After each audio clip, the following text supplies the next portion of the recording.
Hey there, JD Simo coming at you. It's Wednesday, September 17th, I think. We're about to leave. We're going to be playing in Lexington, Kentucky tonight at Cosmic Charlie's. Tomorrow we're going to be in Pomeroy, Ohio, our favorite place. Friday we'll be in Dayton, Ohio, and Saturday we'll be in Cincinnati at the Southgate House. It's the Ohio trip. So, thank you all who continue to write in and be supportive of the blog. There were so many people who wrote in saying how much they enjoyed the video blog last week with the 59 Strat that decided to do it again. So here we are.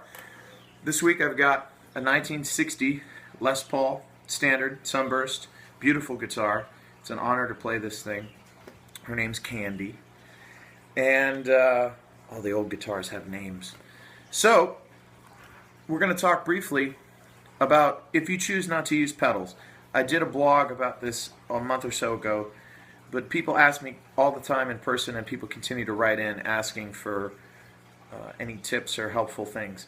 So just to condense it as best I can, which is not always my strong suit, I started playing pedals like most people in the modern era.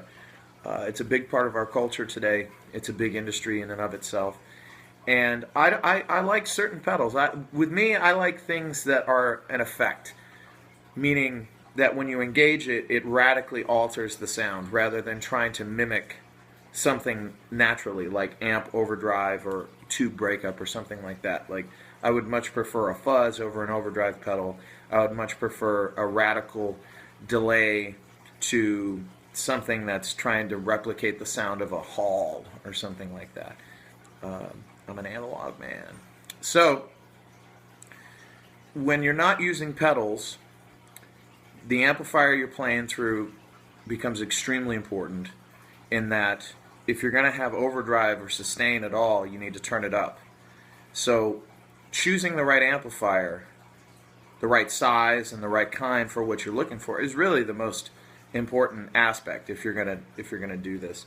So, I obviously use Marshalls, old 60s Marshalls all the time. They're all packed away right now. Right now I'm plugged into this little 15-watt Supro, which is actually a new amp, and I think it's wonderful. Supro's making some great amps. This is their dual tone. It's supposed to be the Jimmy Page one, which I maybe can talk about in another blog because it's a wonderful amplifier, and I'm having a lot of fun with it on radio things and in-store things that we're doing some lately. So you turn it up so that you have as much range on your volume control as possible. So on a Gibson guitar, you obviously have two pickups. You've got volumes for each and tones for each. So being able to go from, on the neck pickup now, very clean,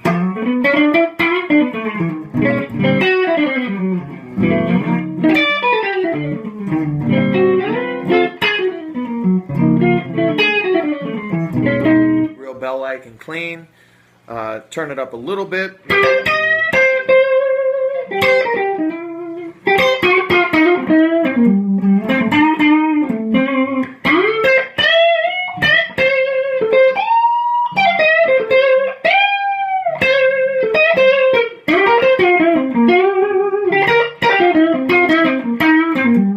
Go up a little more.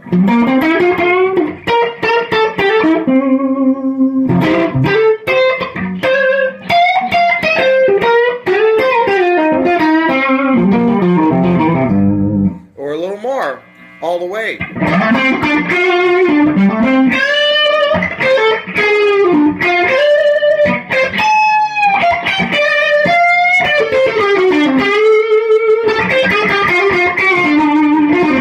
So that's a neck pickup. Bridge pickup, same thing.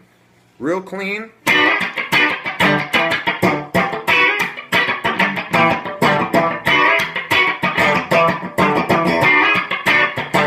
Turn up a little bit.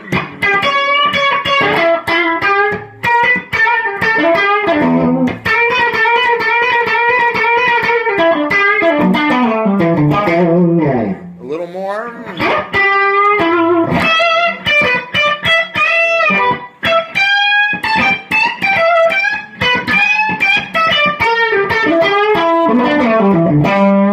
Or all the way.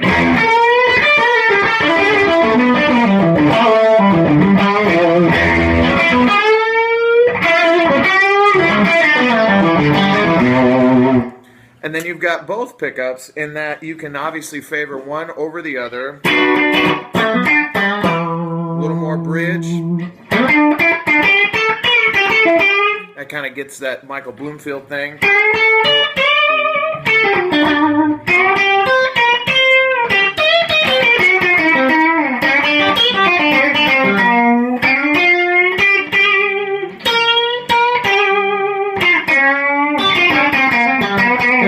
It's one of my favorites.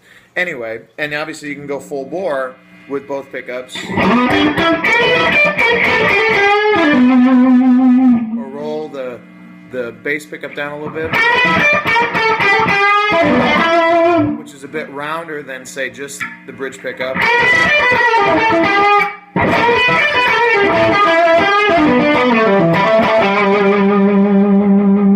And then the other fun thing to do is you've got these tone controls. Now, obviously, sorry I'm moving so fast. I could do this for an hour, folks. So come see us play, and you'll see me do it for a few. I do the woman tone thing a lot, where you dump the tone control completely on either pickup. I tend to do it on the bass pickup, so then you have this going on.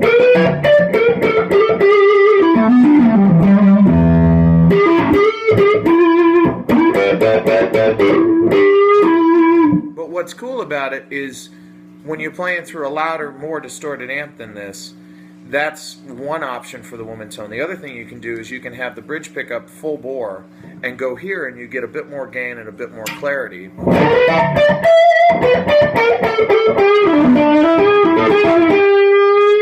can do my favorite Clapton solo of all time.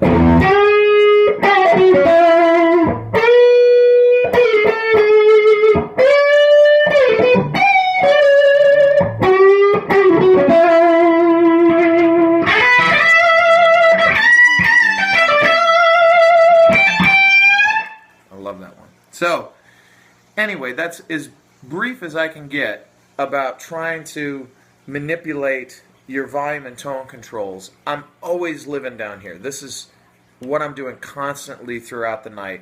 And if you're not used to it, it takes a minute to wrap your head around it. But much like people get used to tap dancing on different things, this becomes second nature. And when it does, you have so much more control over your instrument in very microscopic ways sometimes, and to me that's really fun. It's very congruent to like a race car driver or something, knowing his car really well, where he can manipulate it and get optimum performance at the drop of a hat. Okay, now the other thing I want to talk about just for a minute before we wrap up here is where you pick on the guitar, because all of this has an influence on the way it sounds, and a drastic one at that. However, your hand strength, how well you grip with your left hand, and how good your vibrato is, how you can, if you can just grab a note and not,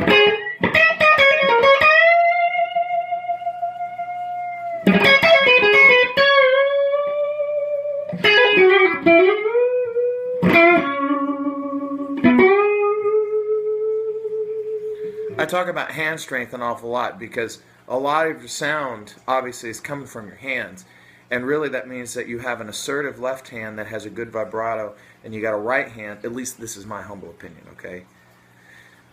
In your right hand, don't play so hard that you're choking off the sound. Does that make sense? Assertive left hand, and not a ginger right hand, an assertive one, but not barreling down, because otherwise you'll choke the note of the guitar off. So that, again, I could talk for hours about that. With picking, obviously the closer to the neck, the more rounder of a sound you're going to get. Closer to the bridge, the brighter a sound you're going to get.